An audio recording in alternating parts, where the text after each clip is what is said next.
आप सभी का स्वागत करता हूं दोस्तों चैनल रणभूमि मैथ्स पर, जो आपका अपना एक परिवार है दोस्तों।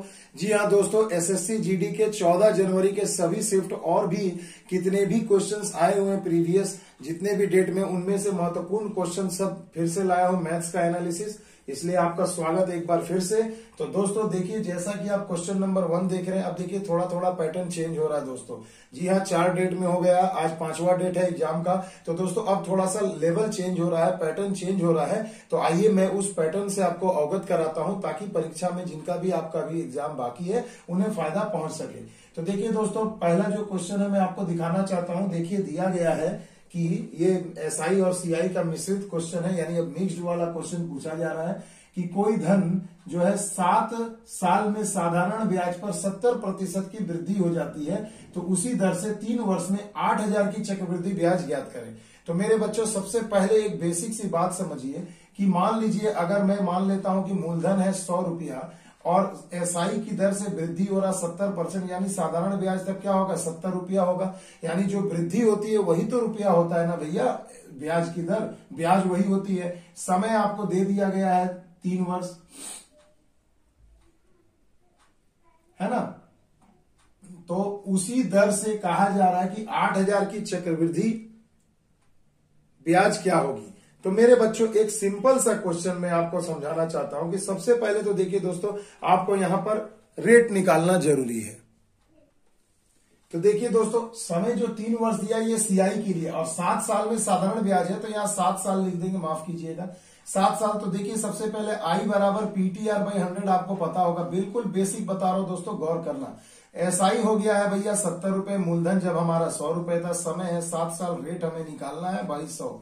तो देखो कट गया 7 से कट गया 10 बार में, तो रेट आ गया कितना 10%। तो देखो जब रेट आपको मिल गया 10%, तो हमने आपको पहले भी बताया 10% का मतलब क्या होता है 10/100, यानी कि 1/10।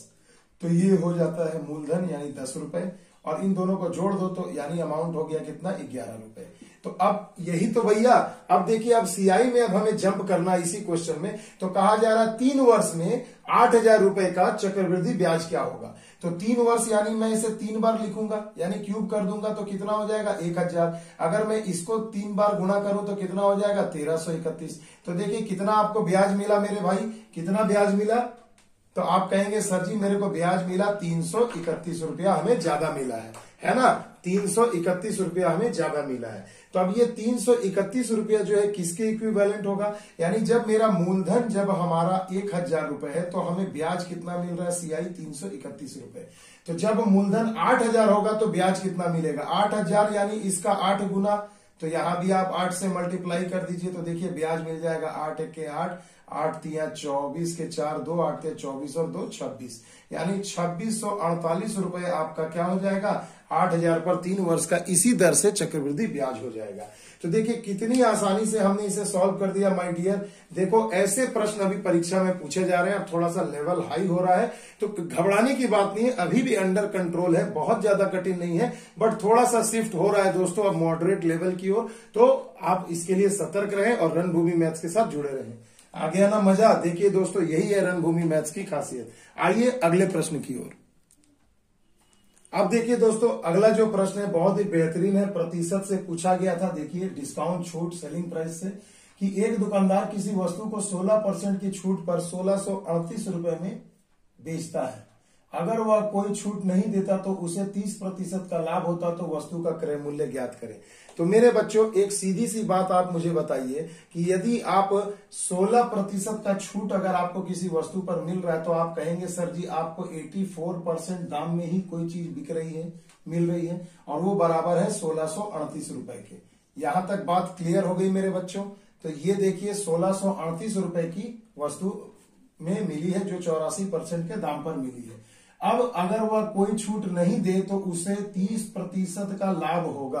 तो मेरे बच्चों, सबसे पहले तो देखो यहाँ एमआरपी अपन निकाल लेंगे, तो कितना हो जाएगा 1638 × 100/84।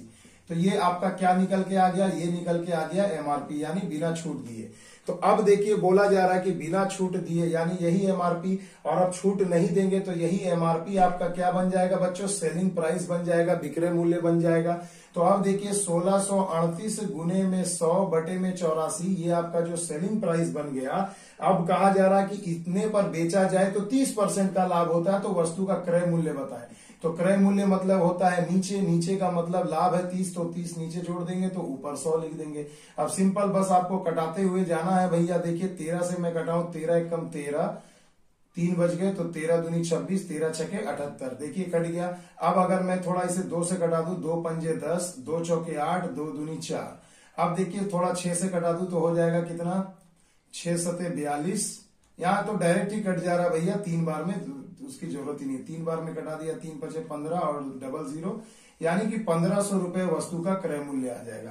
तो देखिए ऐसा तो क्वेश्चन आपको हर सेट में 1 से 2 मिलेगा ही, जितने भी अभी एग्जाम हो रहे हैं दोस्तों एसएससी जीडी के, क्योंकि प्रतिशत एक बहुत बड़ा चैप्टर है, प्रतिशत और सीआई और क्रय मूल्य विक्रय मूल्य यानी लाभ तथा हानि। तो इन दोनों से मिला करके आपको 4 क्वेश्चन बन रहे हैं दोस्तों। अभी 20 में 3 से 4 क्वेश्चन हर सेट में मिल रहा है। मैंने पिछले वीडियो में भी बताया था, आज भी बता रहा हूं, इसे अच्छे से प्रैक्टिस करके जाइएगा।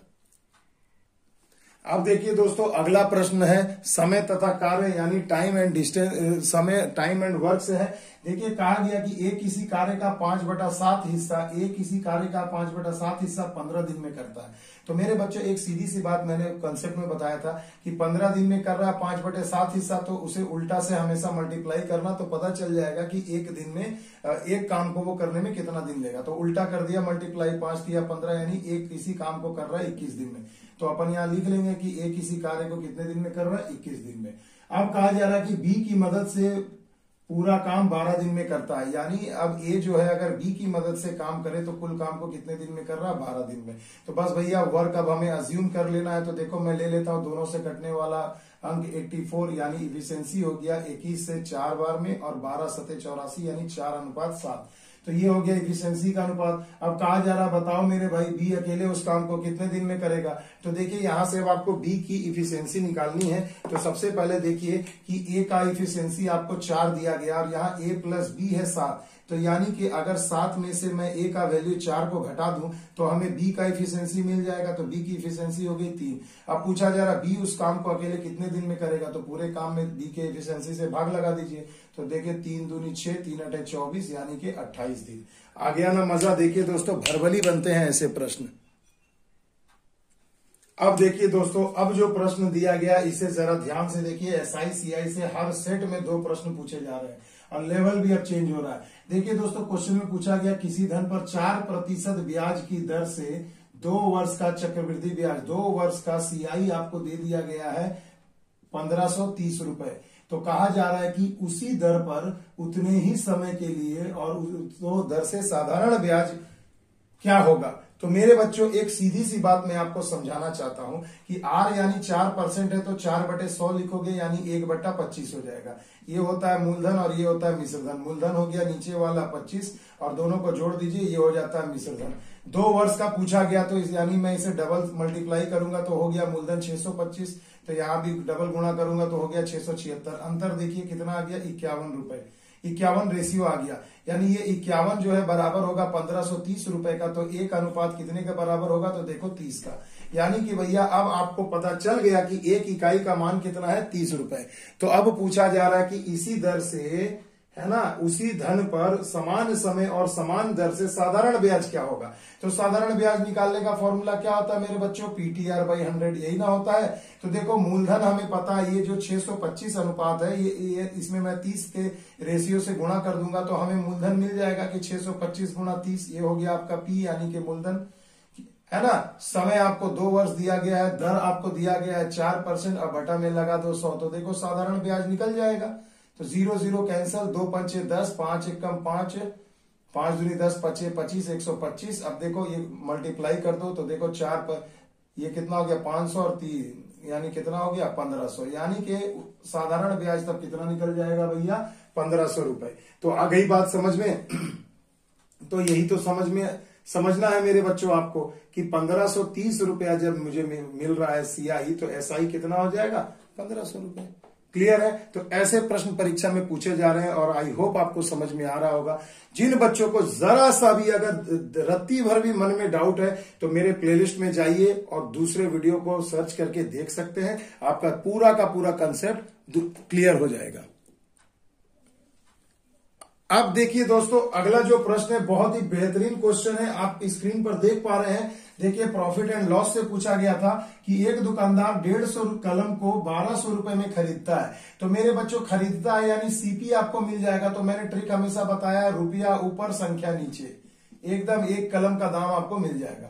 तो रुपया कितना भैया? 1200 रुपए में भाई साहब 150 कलम खरीद कर ला रहे हैं। तो एक कलम का दाम कितना हो जाएगा? देखो 0 0 कैंसिल, 15 और 12 180 होता है। तो यहाँ पर 15 8 120 हो जाएगा, सॉरी, ठीक है, 15 8 120 यानी कि 8 रुपया आ गया एक कलम का क्रय मूल्य। और बेच कितने में रहा है मेरे भाई? तो बोल रहा है कि 1620 रुपए में वो 180 कलम बेच रहा है। कितने कलम? 180 कलम। तो देखिए, एक कलम का विक्रय मूल्य निकाल लीजिए, 0 0 कैंसल, 18 9 होता है 162 यानी कि 9 रुपया। अब देखो भैया, कोई भी बता सकता है कि लाभ का प्रतिशत क्या होगा। तो 8 रुपए में खरीद रहा है, 9 रुपए में बेच रहा है, तो लाभ प्रतिशत आपसे पूछा गया तो क्या हो जाएगा? अंतर निकालिए 1 रुपए का। लाभ किस पर होता है? हमेशा क्रय मूल्य पर। इंटू 100 लगा दो मेरे बच्चों। 4 दूनी 8, 4 से गए 25 चौके 100, 25 का आधा होता है 12.5। तो देखिए भैया, आ गया 12.5% का लाभ। देख रहे हो ना विनोद, ऐसे ही प्रश्न पूछे जा रहे हैं। मजा आ रहा है ना दोस्तों? तो मस्ती के साथ पढ़िए, यही रणभूमि मैथ्स का उद्देश्य है कि आपको मजे में भी पढ़ाऊं और अच्छे से समझा भी दूं। तो देखिए, इस तरीके का क्वेश्चन पूछा जा रहा है। आइए अगले प्रश्न की ओर।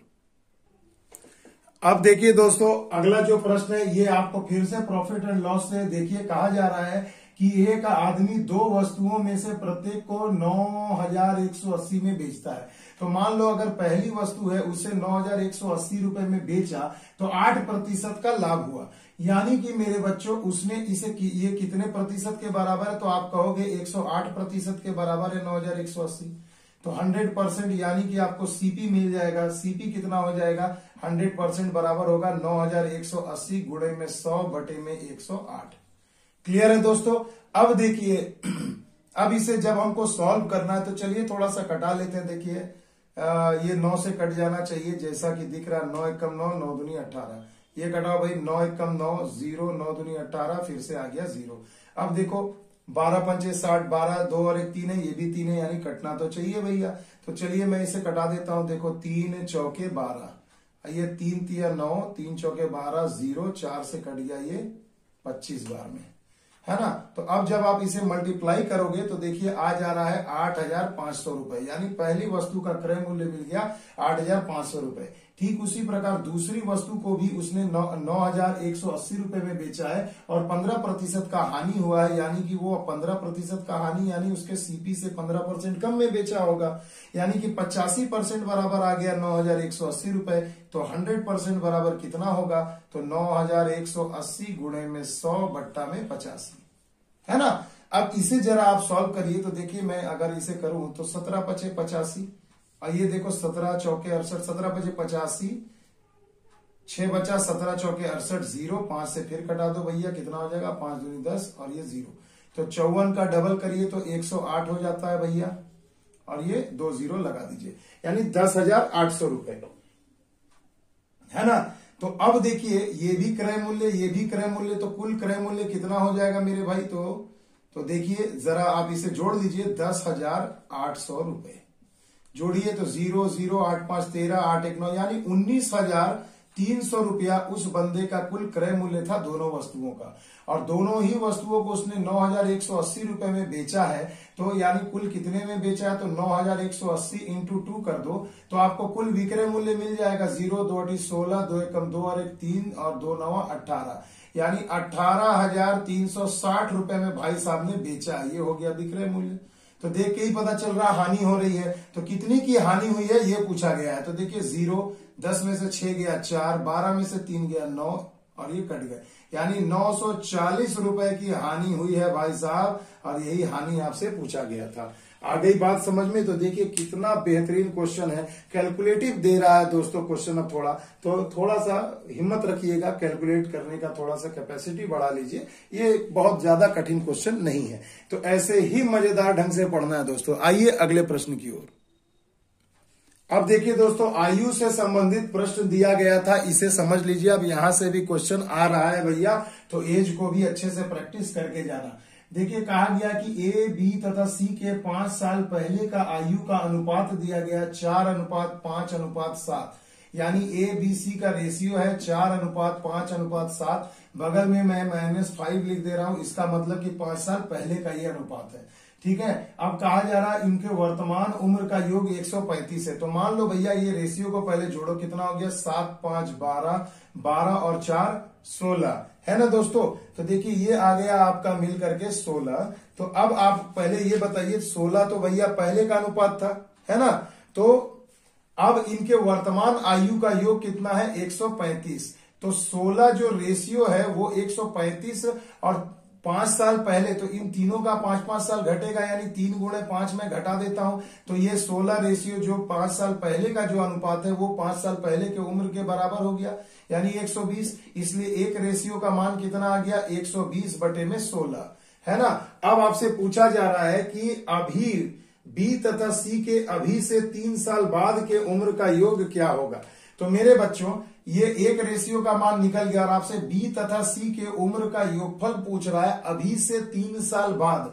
तो ये देखो, ये जो रेशियो निकला, तो पहले इनका रेशियो जोड़िए, कितना हो गया? 7 और 5, 12, है ना। तो मैं इसमें अगर 12 ऐड कर दूं, ठीक है,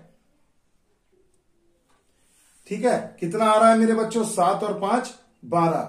तो अब आप सोचिए कि इनका अभी का उम्र का योग कितना है। तो देखो 4 × 12, 4 × 16, 4 × 12, 0, यानी 90 वर्ष। तो भैया 5 साल पहले बी और सी के आयु का योग कितना था? 90। अब अभी से 3 साल बाद पूछा जा रहा है, तो प्रेजेंट में आने के लिए आपको 5 जोड़ना होगा इसमें, और फिर अभी से 3 वर्ष बाद यानी 3 और जुटेगा, यानी टोटल 8 वर्ष आपको ऐड करना है हर एक की उम्र में। तो एक का 8 बढ़ेगा तो सी का भी 8 बढ़ेगा, यानी टोटल 16 वर्ष बढ़ेगा। तो 90 और 16 कितना हो गया? 106 वर्ष। यानी कि मेरे बच्चों आज से 3 साल बाद बी और सी की आयु का योगफल कितना होगा? 106 वर्ष। तो ऐसा कंसेप्टिव और थोड़ा सा खिचड़ी पकाओ मैथ दिया जा रहा है। तो खिचड़ी मस्त पकेगी भैया तभी जब आपका कंसेप्ट क्लियर रहेगा। तो खिचड़ी पकाओ, परीक्षा में जाओ, उड़ा दो, बनाना नहीं है, खाना नहीं है, एकदम खिचड़ी को उड़ा दो दोस्तों। कुछ भी पूछे, अगर कंसेप्ट आपका तगड़ा है तो आप ऐसे सवाल को जरूर हल कर लोगे। तो नहीं समझ में आ रहा है तो मेरे बेसिक वीडियो को जरूर देख लेना, कंसेप्ट क्लियर करो। और अपडेट सबसे सटीक, सबसे तेज अपडेट के लिए दोस्तों रणभूमि मैथ्स के साथ जुड़े रहिए। बहुत मेहनत लगती है दोस्तों क्वेश्चन बनाने में, विद्यार्थियों से जो क्वेश्चन कलेक्ट हो रहा है दोस्तों उसे एक जगह लाने में, टाइप करने में, वीडियो बनाने में मेहनत लगती है दोस्तों। तो इसे ज्यादा से ज्यादा शेयर करिए दोस्तों, लाइक करिए, पसंद आए तो कमेंट में भी जो आपको लिखना लिखें, ताकि हमें भी मोटिवेशन मिलता रहे और हम भी आपके लिए कुछ अच्छा काम करते चले जाएं। अब देखो दोस्तों, फिर से आ गया भाई साहब सीआई से क्वेश्चन। यदि ये बहुत पूछा जा रहा है दोस्तों, सीआई एसआई बहुत अप टू डेट रहना है आपको, एकदम रट लो।